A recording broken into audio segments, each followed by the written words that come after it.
मंत्री ने देने की घोषणा की है वो दी जाएगी।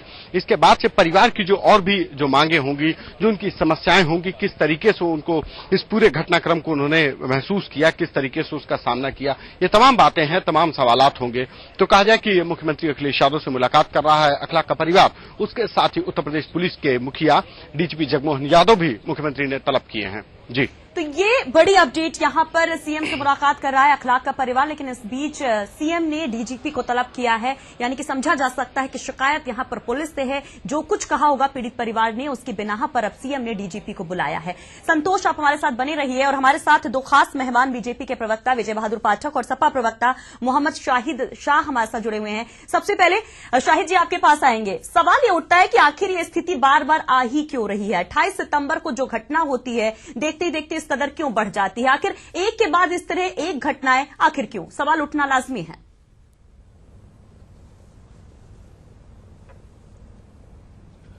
देखिए सुषमा जी, सबसे अहम बात यह है कि न हिंदू मरा न मुसलमान मरा, मरी इंसानियत, बिल्कुल, जिस पे चर्चा नहीं हो रही है। सबसे अहम बात यह है इंसानियत मरी है वहां पर। और एक निरीह आदमी का कुछ लोगों ने, कुछ असामाजिक तत्वों ने, जो एक पार्टी विशेष से संबंधित, ये सारे मीडिया ने दिखा दिया, संबंधित लोग थे, वो उजागर हो गया। ये कितने अफसोस की बात है। और पुजारी जी, जो पुजारी जी, जिन पुजारी साहब ने इंटरव्यू दिया, आपने भी पढ़ा होगा सब सारे चैनलों पे। नहीं, पुजारी जी जो भी उनके थे, देखिए मैं नाम नहीं ले, पुजारी जो वहां के मंदिर के पुजारी थे, उनका इंटरव्यू था कि दो व्यक्ति आते हैं मुझे रात में 10:30 और 11:15 के बीच में, 10:30 और 11:15 के बीच में रात में आते हैं और मुझको खटखटाते हैं, कहते हैं कि दरवाजा खोलो। तो वो कहते हैं, मैं इसलिए ये बात बता रहा हूं कि ये घटना देखिए वहां कहां से शुरू होती है। और वो लोग वो कहते हैं कि उनका जो उन्होंने शब्द एक यूज किया, शिष्य, बिल्कुल वही मैं कह रहा हूं। और नहीं, उसके बाद उनको डरा धमका के दरवाजा खुलवा के उनसे ऐलान किया जाता है कि बड़े ट्रांसफार्मर के पास गौ हत्या हो गई है। और वहां पर उन्होंने, पुजारी जी ने मना किया, उसको उनको डराया धमकाया गया। भाई वो एक पुजारी हैं, बेचारे मंदिर का काम करते हैं। अब आप उनकी व्यवस्था मत बताइए, पूरी कहानी मत बताइए, क्योंकि हमें पता है, हम खुद उस घटना को दिखा रहे कैसे हुई। बस यहाँ पर ये जवाब दीजिए कि एक के बाद एक घटनाएं आखिर क्यों, ये सवाल है। फिर चाहे मुजफ्फरनगर दंगा हो, उसके बाद फिर चाहे मुरादाबाद के कांड का मामला हो, सहारनपुर का दंगा हो, और उसके बाद अब ये स्थिति। मैं उसी पे आ रहा हूँ सुषमा जी, मैं उसी पे आ रहा हूँ। लखनऊ में भी इस तरह का माहौल खराब करने का प्रयास आज से 1 साल पहले किया गया। 1 साल पहले भी लखनऊ, लोकसभा से पहले की मैं बता रहा हूं आपको, लखनऊ में भी 2 जगहों पे किया गया, एक पारा थाने में किया गया, एक मोहनलालगंज थाने में भी किया गया इसी तरह। मगर लोग पकड़े गए, उसमें पता चला कि कुछ लोगों ने उन लोगों से पैसा दे के इस तरह की हरकत करवाई। बात यहां ये है कि संवेदनहीन लोग जिस तरह से इस तरह का माहौल बिगाड़ने का प्रयास, माहौल बिगाड़ने की कोशिश। शाहिद जी आपको रुकूंगी यहाँ पर। आप जो बात कह रहे हैं, पार्टी विशेष की आपने बात कही थी, आपसे आगे बात करूंगी इस बारे में कि माहौल आखिर बिगड़ क्यों रहा है। लेकिन विजय बहादुर पाठक का रुख करूंगी। विजय बहादुर जी, साफ तौर पर यहां पर शाहिद जी ने पार्टी विशेष कहा, संकेत शायद आपकी तरफ है, अब आप क्या कहेंगे? कहा जा रहा है लोकसभा चुनाव से पहले ये कोशिश की गई माहौल बिगाड़ने की, बार बार आप पर आरोप लग रहे हैं। सुषमा जी, मैं आपके संवाददाता संतोष जी जो लाइव पर खड़े हैं, जिनको सबसे पहले आपने सुनाया, मैं वहां से बात शुरू करूंगा। संतोष जी ने ये कहा कि राज्य के डीजीपी को भी बुलाया गया है। स्वाभाविक है कि राज्य के डीजीपी इस घटना पर जो उनका बयान था कि छोटी घटना है, जिस घटना को मुख्यमंत्री संज्ञान में लेते हो, पीड़ित परिवारों को बुलाकर मिलते हो, उसके लिए अगर राज्य के डीजीपी का यह बयान हो कि छोटी घटना हो, इस पर मुझसे सवाल न किया जाए। और वहां की पुलिस की भूमिका, स्वाभाविक है कि पुलिस की भूमिका के कारण पूरे उत्तर प्रदेश की सरकार सवालों के कटघरे में है, इसलिए डीजीपी का बुलाया लाजमी था। और डीजीपी को बुलाने के बाद क्या बातें निकल के आती हैं, उस पर हम बाद में चर्चा करेंगे। जहां तक शाहिद जी ने हम भारतीय जनता पार्टी को आरोपित करने की बात की है, तो मुआवजों के मरहम से अपनी नाकामी छुपाने में जुटी अखिलेश सरकार उन घटनाओं को रोक क्यों नहीं पा रही है? अगर ये सारी कुछ साजिश हो रही थी, आपको रोकना चाहूंगी, मुआवजे के मरहम से चीजें नहीं रुक सकती, उनको पकड़ा क्यों नहीं गया, उनको रोका क्यों नहीं गया? और क्या कर रही थी पुलिस?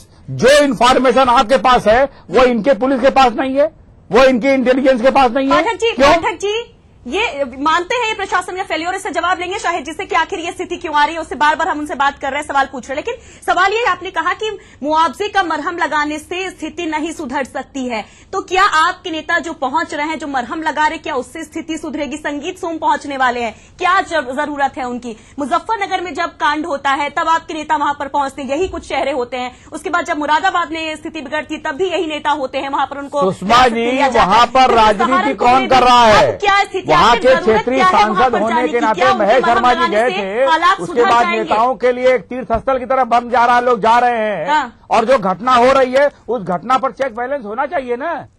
तो आप शाहजहांपुर में भी जब पहुंचेंगे तभी स्थिति सुधरेगी, तभी होगी चीजें। से शुरू करिए, लगातार मुआवजों का मरहम तो सरकार लगा रही है, लेकिन ये घटनाएं आगे ना हो इसके लिए क्या प्रयास कर रही सरकार? नहीं सर, वो तो मैं उनसे जवाब मांगूंगी, शायद जिसे पूछूंगी कि आगे क्या किया जा रहा है, क्यों नहीं किया जा रहा, जो भी है। लेकिन आपके नेता बार बार जब पहुंचते हैं तो आरोप लगना तय है, कुछ वही चेहरे पहुंचते हैं, उसके बाद हालात जो होते हैं देखा जाता है।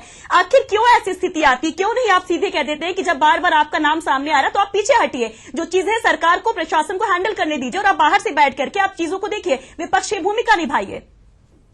नहीं, हम तो ये कह रहे हैं कि जो लोग भी दोषी हैं जी, ये मानिए कि कार्रवाई होनी चाहिए। नेता का पुत्र उसमें शामिल है, ये कहिए चैनल पर। जो लोग दोषी हैं, एक बात। और दूसरी बात, पॉलिटिकल एजेंडे के तहत इस पूरी घटना का राजनीतिकरण किया जा रहा है। आजम खान ने लिख दिया कि यूए को चिट्ठी की, यूनाइटेड नेशन में सवाल उठाएंगे। अरे अपनी नाकामी को ठीक करिए, सवाल आप दूसरी जगह उठा रहे हैं। आपने कमिश्नर को चिट्ठी लिख दिया कि महेश शर्मा को नामित किया जाए। जिस तरह से झूठ बोलने का प्रयास करते हैं, महेश शर्मा को कैसे नामित किया जाए? पहले भी क्या भूमिका थी? सुषमा जी, मैं जांच हुई नहीं और उत्तर सरकार का एक मंत्री बात करूंगा, आपने जवाब नहीं है, उत्तर तो हट के बात करेंगे, दाएं करेंगे। सवाल अभी भी वही है कि अगर सियासीकरण किया जा रहा है, इन चीजों का राजनीतिकरण किया जा रहा है, तो नेता आप कभी पहुंचे। शाहिद जी आप क्या कहेंगे? पाठक जी आपको रोकना चाहूंगी, शाहिद जी को सुन लेते थोड़ी देर। शाहिद जी बोलिए। कर दूंगा, जवाब से होगा, आप दीजिएगा। आप शाहिद जी जवाब दीजिए, पाठक जी सवाल पूछ रहे हैं। कुछ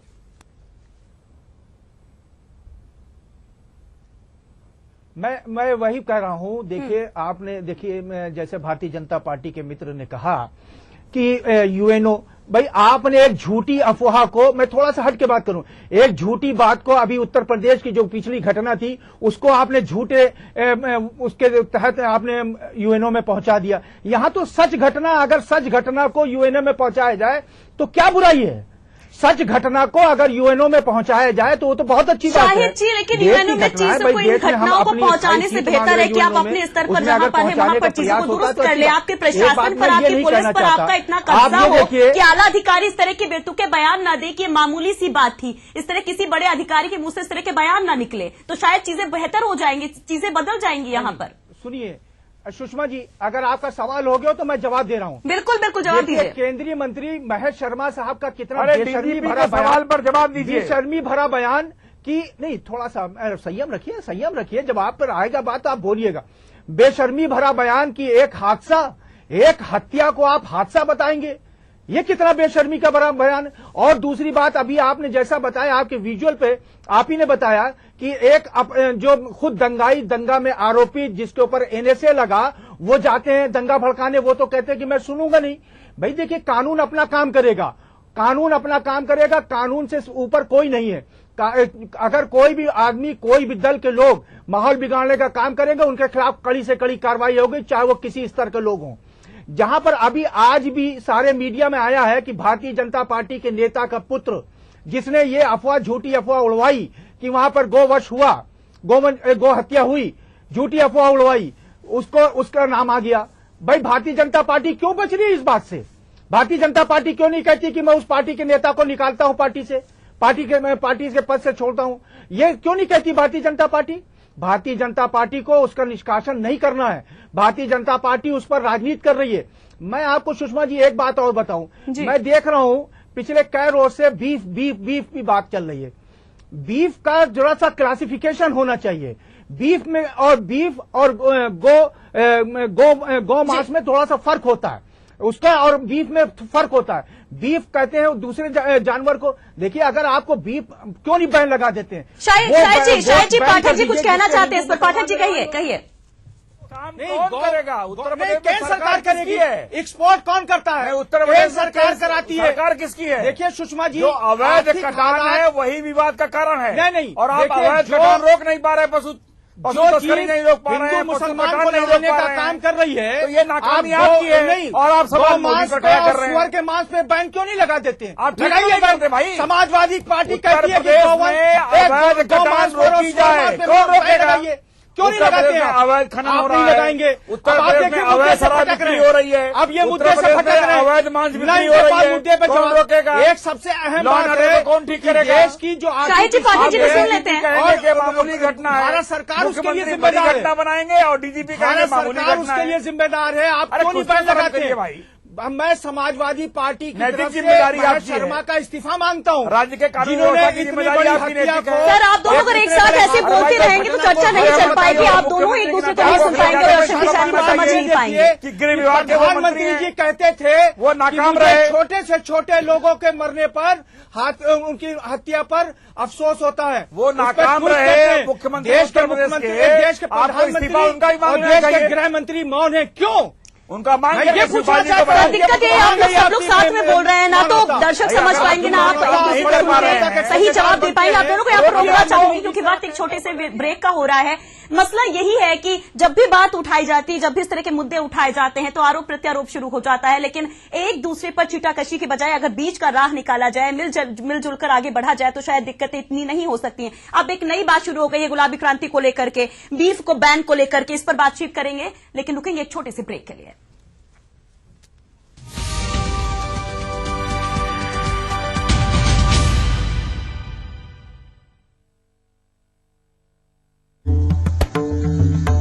ईटीवी प्रेजेंट्स 3 दिवसीय सूफी व लोक संगीत का कार्यक्रम। आप देख रहे हैं ETV ETV Sufi Festival. Make sure that you're there. आप आ रहे हैं कि नहीं? सार्क सूफी फेस्टिवल 2015 10 से 12 अक्टूबर को दिग्गी पैलेस जयपुर में। देखिए सिर्फ ईटीवी पर।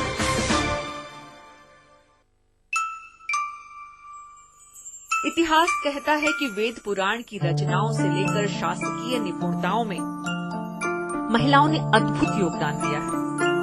अतीत के पन्ने बताते हैं दुनिया के हर हिस्से में बेटियों को देवी का सम्मान मिलता रहा है। फिर क्यों सीता को अग्नि परीक्षा, द्रौपदी का चीरहरण और कोख में कत्ल? न जाने कितने सवाल, लेकिन माकूल जवाब एक। ये तस्वीर एक तरफा है, हम आपको दूसरी तस्वीर दिखाएंगे। अंकुरों से कल्पवृक्ष बनती बेटियों से मिलवाएंगे। मीना शर्मा के साथ देखिए अब के बरस मोहे बिटिया ही दीजो।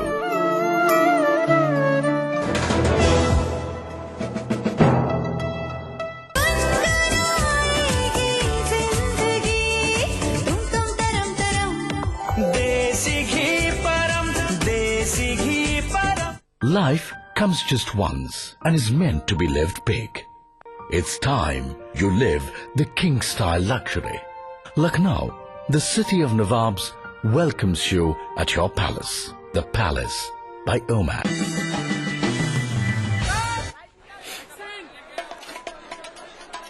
सुनिए, फ्रेश करना था आपको। क्या?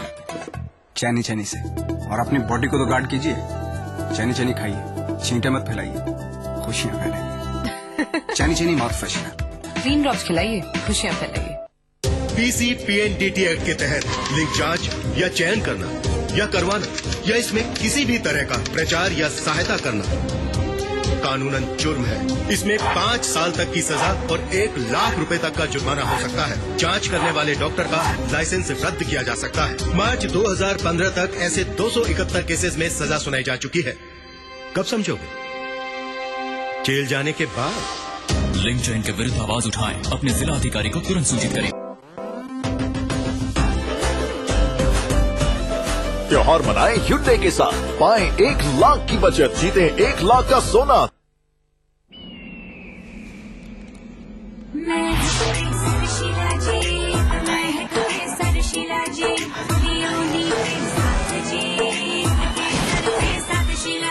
महक केसर शिलाजीत पान मसाला।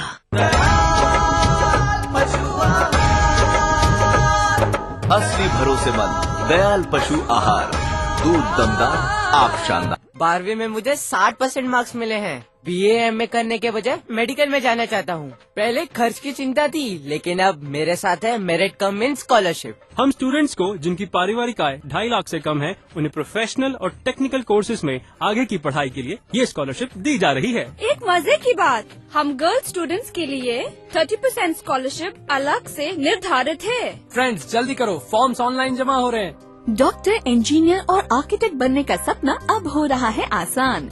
मेरिट कम मीन स्कॉलरशिप भारत सरकार की ओर से सभी अल्पसंख्यक स्टूडेंट्स को एक तोहफा उनके सुंदर भविष्य के लिए। हर सपना पूरा होना है, आगे हमको बढ़ना है। अधिक जानकारी के लिए लॉग इन करें www.minorityAffairs.gov.in पर। आप हमारे हेल्पलाइन टोल फ्री नंबर 1800112001 पर भी कॉल कर सकते हैं। सबका साथ, सबका विकास।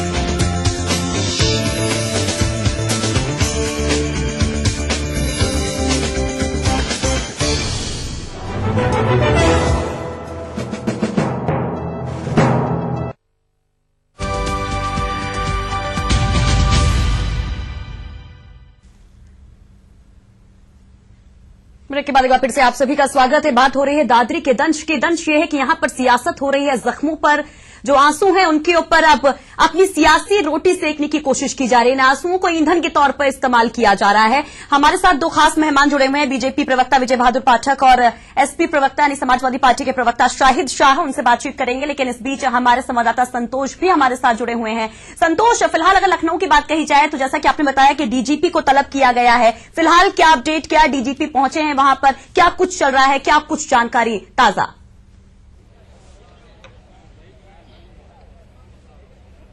देखिए, करीब 45 मिनट हो चुका है। आधा घंटा पहले डीजीपी गए थे, 15 मिनट पहले अखलाक का परिवार अंदर गया था मुख्यमंत्री अखिलेश यादव से मिलने के लिए। अभी ये लोग बाहर नहीं आए हैं। बड़ी लंबी वार्ता हो रही है, तो जाहिर सी बात है कि जब ये निकल करके आएंगे तो तमाम बातें होंगी। लेकिन यहाँ पर एक चीज है कि अभी जब हम डिस्कशन सुन रहे थे बीजेपी की ओर से और समाजवादी पार्टी के नेता की ओर से, तो एक बड़ी शर्मिंदगी होती है कि किस तरीके की राजनीति की जा रही है। यहाँ पर मांस का वर्गीकरण किया जा रहा है कि बीफ है या गोमांस है या किस तरीके का मांस है। सबसे बड़ी बात, समाजवादी पार्टी के जो नेता हमारे स्टूडियो में बैठे हैं, सब इनसे मैं पूछना चाहूंगा कि समाजवादी पार्टी की उत्तर प्रदेश में सरकार है, साहब आपकी उत्तर प्रदेश में पुलिस है, आपकी पुलिस क्या कर रही थी जब नोएडा जल रहा था, जब इस तरीके का षड्यंत्र रच रहा था? आखिर कब तक उत्तर प्रदेश में इस तरीके के षड्यंत्र रचे जाते रहेंगे, साजिश होती रहेगी और आप बीजेपी के ऊपर लांछन लगाते जाएंगे कि इन लोगों ने साजिश रची? वहीं दूसरी ओर अगर विजय बहादुर पाठक जिस तरीके से बता रहे थे कि पुलिस ने काम नहीं किया, तो आखिर इस तरीके की राजनीति को हवा कौन दे रहा है? महेश शर्मा वहां पर पहुंचे, एक व्यक्ति को पीट पीट करके मार डाला गया और उसको वो हादसा बता रहे हैं, मर्डर नहीं, यही विडंबना है। यही सवाल इनसे हम पूछ रहे हैं नेताओं से। और इन सबके बीच में एक अपडेट ये आ रहा है कि संगीत सोम दादरी के लिए रवाना हो चुके हैं। सवाल यही है बीजेपी के लिए कि अगर इस तरह की स्थिति आती है तो आपके नेता क्यों पहुंचते? आप दूसरों पर लगाते हैं आरोप कि दूसरे की नाकामी है, दूसरे सियासीकरण कर रहे हैं मुद्दे का, लेकिन आप क्या कर रहे हैं? वही समाजवादी पार्टी के नेता से भी हमारा ये सवाल है कि आखिर इस तरह की स्थिति आती है तो आप फेल्योर क्यों साबित होते हैं? आपका प्रशासन, आपका पुलिस यहां पर क्या कर रहा होता है? क्या इतने वक्त में आप अभी तक अपने पुलिस को, अपने सिस्टम को ठीक नहीं कर पाए हैं? क्या कहेंगे शाहिद जी? क्योंकि आप भले ही मास्क का वर्गीकरण करें, लेकिन इनसे चीजें नहीं ठीक होंगी। आप पुलिस को सिखाइए, उनको नसीहत दीजिए कि वो ढंग से काम करे, चीजें बढ़े ना, ताकि वहां पर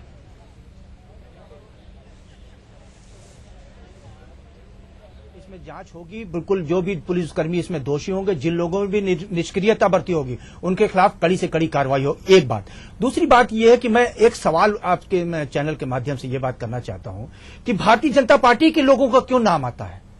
क्यों आता है? सर, ये सवाल मैं उनसे पूछ लूंगी, वो उसका जवाब देंगे नहीं देंगे, जैसा भी उसको टालेंगे। ऐसे लोगों का उनका नाम क्यों नहीं? तो बाकी दूसरे देश के जो दल हैं उनका नाम क्यों नहीं आता? एक सब मौलिक सवाल जो है वो ये देखिए, जो राजनीति है समाजवादी पार्टी ने कभी नहीं करी।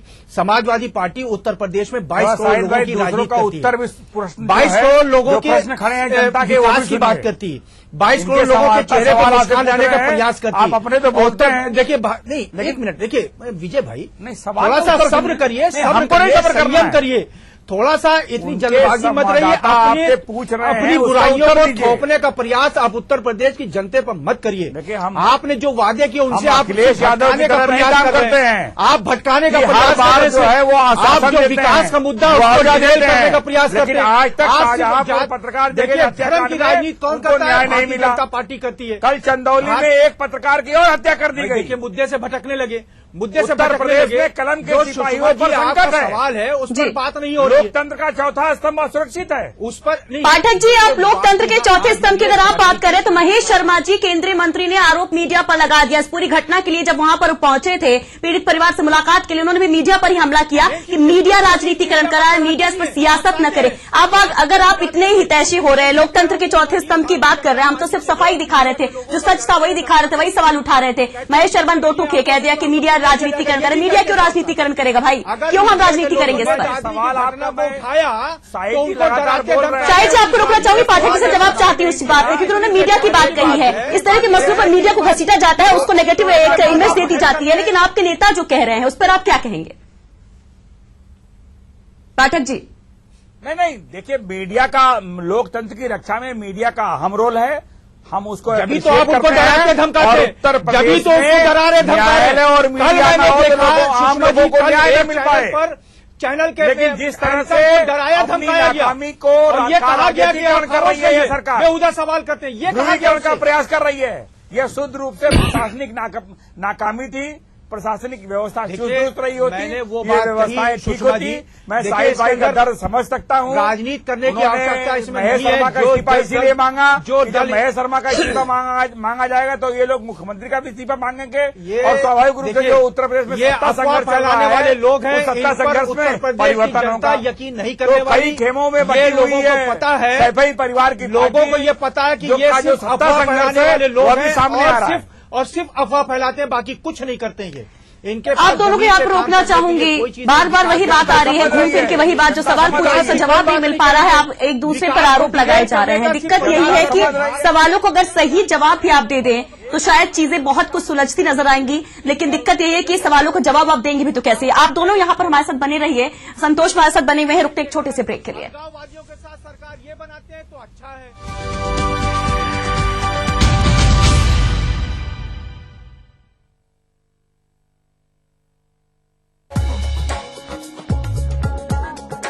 अपनी ऐतिहासिक और सांस्कृतिक विरासत को संजोए देश का अहम राज्य उत्तर प्रदेश पर्यटन के लिहाज से भी बेहद महत्वपूर्ण है। पर्यटन को लेकर जितनी विविधता उत्तर प्रदेश में है, उतनी देश के अन्य राज्यों में नहीं।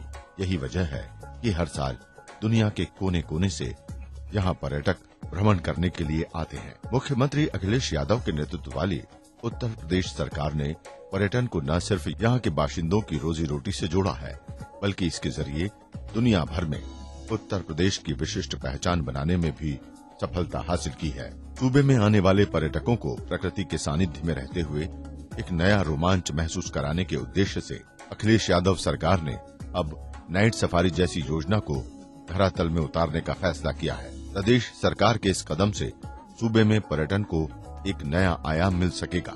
अभी तक प्रदेश के विभिन्न हिस्सों में आने वाले पर्यटक यहाँ के ऐतिहासिक और सांस्कृतिक विरासत के दीदार करते आए हैं। इसके अलावा अन्य अभ्यारण्य उनके आकर्षण का केंद्र रहते हैं, लेकिन देश में कहीं भी नाइट सफारी की सुविधा नहीं होने के कारण इसकी चाहत रखने वाले विदेशों की ओर रुख करते हैं। अखिलेश यादव सरकार की इस योजना के धरातल में उतरने के बाद बंद गाड़ियों में बैठकर रात को वन्य जीवों को देखने का लुत्फ उठाने के लिए पर्यटकों को विदेश जाने की जरूरत नहीं होगी, क्योंकि लोग जल्द ये रोमांचकारी आनंद सूबे के ग्रेटर नोएडा में ले सकेंगे। मुख्यमंत्री अखिलेश यादव की पहल पर राज्य सरकार ने ग्रेटर नोएडा में नाइट सफारी यानी वन्य जीव रात्रि पार्क के निर्माण की कवायद तेज भी कर दी है। इस नाइट सफारी की खासियत होगी कि इसे सिंगापुर के नाइट सफारी की तर्ज पर सार्वजनिक निजी हिस्सेदारी से विकसित किए जाने का निर्णय लिया गया है। इस परियोजना को लेकर मुख्यमंत्री अखिलेश यादव स्वयं बेहद गंभीर और ग्रेटर नोएडा की सफारी को विश्व पर्यटन पर लाने के उद्देश्य से वो सिंगापुर के अधिकारियों के साथ बैठक कर सुझाव भी मांग रहे हैं, जिसका पालन भी किया जा रहा है। ग्रेटर नोएडा की नाइट सफारी में 40% प्राणी भारतीय उपमहाद्वीप से और 7% प्राणी भारत के बाहर के प्रस्तावित हैं। इस तरह वन्य प्राणियों से आबाद रहने वाली ये दुनिया की नायाब नाइट सफारी होगी। एक अनुमान के मुताबिक प्रतिदिन करीब 7000 पर्यटक बंद गाड़ियों में सुरक्षित रूप से इस नाइट सफारी विहार का आनंद उठा सकेंगे। ग्रेटर नोएडा की नाइट सफारी की जो योजना तैयार की गई है, उसके तहत इसमें कुल 71 प्रजातियों के 841 प्राणी होंगे, जिसमें स्तनधारियों की 58, पक्षियों की 8 प्रजातियां, 3 प्रजातियां सरीसृपों की और 2 प्रजातियां मछलियों की होंगी। सूबे की ये विश्व स्तरीय नाइट सफारी भारत में अपनी तरह की पहली और एशिया में सिंगापुर के बाद दूसरी होगी। अहम बात है कि इसको नियंत्रित पर्यावरण व परिस्थितियों में विकसित किया जाएगा। इस तरह से ये वन्य प्राणियों के लिए एक महफूज जगह भी होगी, जहां वो सुरक्षित माहौल में रह सकेंगे। नाइट सफारी को अमली जामा पहनाने के लिए सार्वजनिक एवं निजी भागीदारी के माध्यम से विकसित की जाने वाली इस पर्यटन परियोजना में पूरा निवेश निवेशकर्ता द्वारा किया जाएगा, जबकि राज्य सरकार केवल जमीन उपलब्ध कराएगी। राज्य सरकार इस अभूतपूर्व नाइट सफारी के विकासकर्ता के चयन के लिए जल्द ही बोली आमंत्रित करने जा रही है। परियोजना की ओर से तेजी से कदम बढ़ाते हुए मुख्यमंत्री अखिलेश यादव की पहल पर नाइट सफारी के लिए लगभग 102 हेक्टेयर जमीन की तलाश भी कर ली गई है। खास बात है कि इसमें भूमि उपयोग परिवर्तन की जरूरत नहीं पड़ेगी, क्योंकि इस भूभाग को पहले से ही रिक्रिएशन ग्रीन के रूप में मंजूरी प्राप्त है। मुख्यमंत्री अखिलेश यादव के इस ड्रीम प्रोजेक्ट नाइट सफारी को केंद्रीय चिड़ियाघर प्राधिकरण और सर्वोच्च न्यायालय की विधिक स्वीकृति भी मिल चुकी है। इस सफारी क्षेत्र में किसी तरह की आवासीय व व्यावसायिक निर्माण की अनुमति नहीं होगी, जिससे ये हर तरह से पर्यावरण के अनुकूल होगी। नाइट सफारी परियोजना तो अपने आप में बेजोड़ है। इससे न सिर्फ उत्तर प्रदेश वन्य प्राणियों के मामले में समृद्ध होगा, बल्कि यहाँ पर्यटन को भी नए आयाम मिलेंगे। उत्तर प्रदेश का युवा नेतृत्व, पूरे हुए वादे, अब हैं नए इरादे।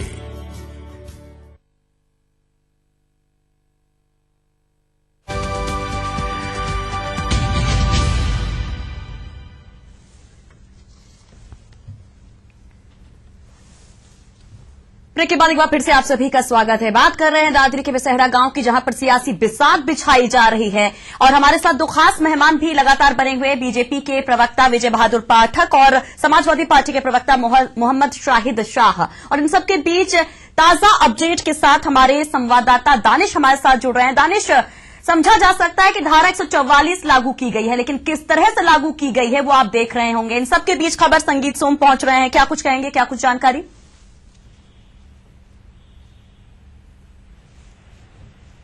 बिल्कुल, धारा 144 लगी है, उसके बावजूद भी जो है 28 तारीख से लेकर अब तक लोगों का आना जाना लगा है पीड़ित के घर पे। और संगीत सोम का आज आना वाकई अपने आप में एक बड़ी चीज जो है हो सकती है, क्योंकि आज यहाँ घर में पीड़ित भी नहीं है। ये भी नहीं कह सकते कि हम पीड़ित से मिलने आ रहे हैं, क्योंकि खुद बीजेपी के जो केंद्रीय मंत्री है महेश शर्मा यहाँ आए थे, तो सबसे पहले वो पीड़ित के घर पीड़ित से मिलने गए थे, उसके बाद वो दूसरों से मिले। लेकिन आज संगीत सोम आ रहे हैं, वो कहीं ना कहीं चौंकाने वाली चीज है।